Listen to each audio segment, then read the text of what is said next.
Okay, welcome back to the channel. I thought I'd do something actually quite different and do a little bit of an unboxing video along with a philosophical discussion on what makes good customer service. And it's almost a little bit of a rant video, which is kind of interesting because I haven't exactly done one of these. But yeah, so fasten your seatbelts, hold on tight, and let's get down to business. So now, very first thing I want to tell you guys is that this story kind of comes into place because I, first of all, broke one of my hockey sticks. So, and for, if you want to take a look-sees there, I set a new record on breaking this. This is also the Nexus 2700 by Bauer. I actually like Bauer sticks, especially Nexus sticks in general. I like the mid-kick point, but so I broke this, and in a record time, I'd broken it in roughly 2 weeks after I purchased it. Now, the nice thing is that at Pro Hockey Life, in where I'm at, is that they offer a 30-day warranty. Now, the problem with it is that this stick was actually not in stock. So what I had to do was I had to order this stick online. Let's see if I can flip this over because I'm gonna need to do this. So I had to order this stick online and get it shipped and delivered to my house. Now, in order for me to do the warranty, and then I'd bring it back and exchange the new stick, even though it's not actually in stock. They didn't have any in stock in, I believe, any place outside of Ontario. So it just made sense for me to just order it into the place, or to my house anyway. So if I can, the only problem with me talking and then cutting stuff at the same time, hopefully I don't get myself a cardboard cut, is that I have to be kind of paying attention to doing multiple things. So, but yeah, my biggest kind of gripe with that, I was sitting there thinking, when they were telling me, I'm like, oh my goodness, I'm gonna have to deal with a bunch of other warranty information and stuff like that. But no, as we can see, we don't need to see that. But here is the wonderful stick, all unwrapped, and you can see the tattoo that I have. Also, I didn't do a wrist check for today, which is I am wearing my Casio Databank, which is probably the best budget watch that you can possibly buy. I think I paid like, what should I pay, like 35 bucks on Amazon. Now, so my thing with this stick is I'm actually, first of all, I have to go return it, and I say quote unquote return it, but whatever, hopefully everything gets resolved. But that's the thing that I think is good customer service, that they allowed me to pretty much do that, even though it wasn't a piece of stock in their store. They still let me go through and return it.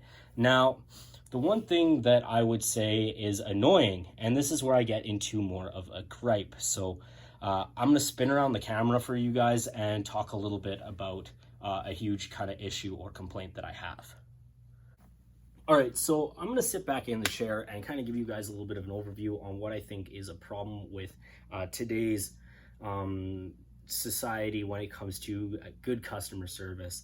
Now, I am super thankful for the guys at Pro Hockey Life for at least being willing to kind of think of an idea outside the norm. Yeah, it took me a little bit longer, but rather than just being able to go in, because usually with the stick warranty programs, you can go in, you can exchange for something that is similar. The problem was the stick was, they didn't have any stock left. I know they just kind of gone through a sale, and they didn't have any stock left with the curve and the flex that I wanted. And also it doesn't help that I shoot right, not left. So that's a whole other issue. Now, but with the biggest thing about that is that they found a way, and they're like, okay, cool, you can do this. Now, my biggest gripe when it comes to customer service, and this is where I'm going to talk a little bit about more or less kind of an online experience, because for instance, when I go into a brick and mortar location, a store, and I've received, like, there's a complaint, there's a warranty issue or something, I have a physical kind of something to lean back on where I can go in and complain to the store owner. I can go in and complain to a manager, not like the whole, I need to speak to your manager, just be like, hey, there's this issue, so on and so forth. Now, with a hockey stick it's easy, but certain things, I love having that brick and mortar location to go in there, and it's their problem. Now, something that I've realized and kind of come into situations is when ordering online. Ordering online, I found that you don't necessarily have that brick and mortar location to go back on if there is an issue, okay? And this is actually probably one of my hugest gripes right now and that I'm going to complain about, is the fact that I ordered a watch from the Orient Watch Company out of the United States. I believe they're based somewhere in California. And I ordered it back in late December, kind of during the holiday season. So when I'm filming this is now, I think February the 4th, or yeah, it's February the 4th. And at the time of this is that what happened was, I paid extra for the, I think it was the international priority shipping. So I live up in Canada. So I knew that it would take a little bit longer. I expected, border delivery travel, whatever. And my big gripe with it is that I ordered it and I paid the extra for the shipping, because they didn't have free shipping. I paid extra when it came to the tracking number, and my shipment shipped out, I believe January 4th was when it finally, so it shipped on the 3rd, sorry, and I got a tracking update on the 4th, saying it was in somewhere in LA, and then I got a tracking update on the 8th, and it was like in transit. And ever since then, it's been just a no-show. And the estimated delivery time was around January 12th. Now, so that is with USPS. I've heard horror stories in regards to USPS and their postal service. Now, when I say like good customer service, now when it came down to, I think it was around January 20 something, I had phoned and made an inquiry. And I was like, hey, yo, like, has it not crossed the border? What's the issue with it? And I was like, what's going on with it? Now, another thing just to keep in mind is that I had ordered this watch strap that I was going to put on the Orient. It was an Orient Mako USA 2 with the white dial, stark white dial, I believe it's called. But I was going to put this wonderful strap on. I had ordered this strap off of Amazon. I'll probably end up doing like a review on this strap. I think it was like under 20 bucks. But I ordered this strap on Amazon, and it came within, I think they were back ordered, and it still came within like 3 days. Okay, so I don't know, like, it's mind-boggling. So I ended up calling them. The guy on the phone, he's an awesome dude. He was like, we're gonna set up this, look into it, blah blah blah. And I think I was on hold for maybe 5 minutes with USPS. And considering, US, obviously it's the United States versus Canada, I had to call a toll-free number. And then I was like, hey, so he's like, it probably should show up within about a week. I wait the week out, and then I'm sitting there and I'm like, you know what, okay, fine, I might as well give him a call again and see what's up. So I call on the phone. This is my big difference between good customer service and bad customer service, because honestly, like, I kind of, like, I think I absolve Orient a little bit of this, right? I can't, like, this is why I like brick and mortar locations, because if I go back and I make a stink, then they'll probably just order another one, right? They'll be like, hey, well, we'll just order another one, we'll cut the loss, because a happy customer is a good customer. If it's online, you're literally just, you don't really have the same substance that you do if you're in a brick and mortar store where you can go in and bother the staff there and make a big stink about it. You can't really make a big stink. You can type angry comments, leave an angry review, but other than that, you can't do a whole lot. So I don't fault like the company. I mean, they did their job. They sent it out to me. I'm just more or less kind of pissed off with USPS at this point, because especially when it came down to this, is that I don't really have a whole lot of recourse.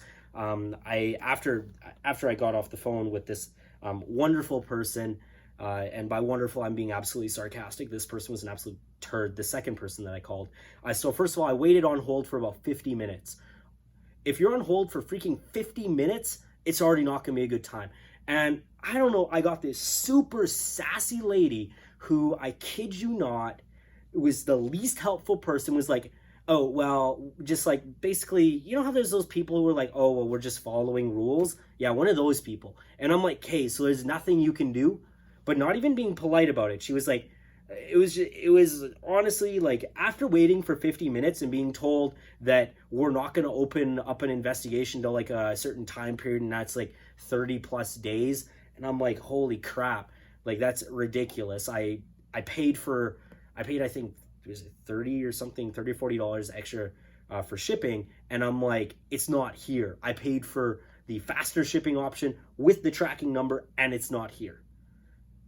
And that kind of bothered me. And what had ended up happening, so after I called, I hung up. I'm like, hey, holy crap. I was like, I'm done. This person's literally, okay. If you are in customer service, especially for a call center, the least you can do is be nice. Be nice to the people. Don't be rude, because they're calling because of an issue. Try and resolve the issue. If there's nothing you can do, don't be a dick about it. Don't be rude and nonsensical. It's just not nice. It's not polite. It drives me insane. So now, what ended up happening is, so at that time period, I thought, okay, well, maybe I'll just email Orient because they have no like actual physical contact unless I want to spend dozens of money on phone bills calling to the United States. And so I was like, okay, so I emailed them, and they're like, oh, well, it left it. We can't really do a whole lot about it. And I'm just like, so basically I'm stuck now waiting until this 30-day period elapses before they start their like investigation, which however long that takes.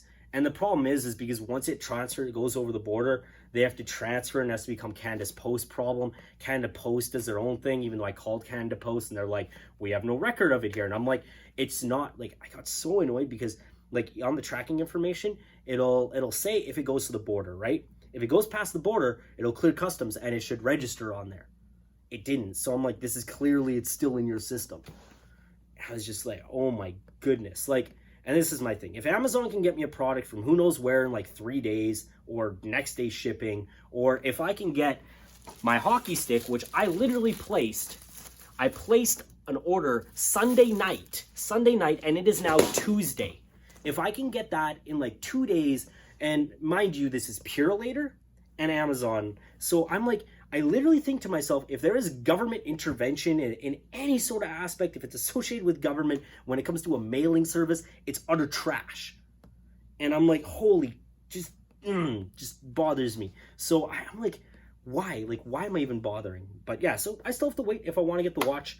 And that's my annoying story in regards to shipping. But anyways, that's it for today. If you like the content, please give it a thumbs up. If you like to hear me rant and get annoyed about stuff, subscribe.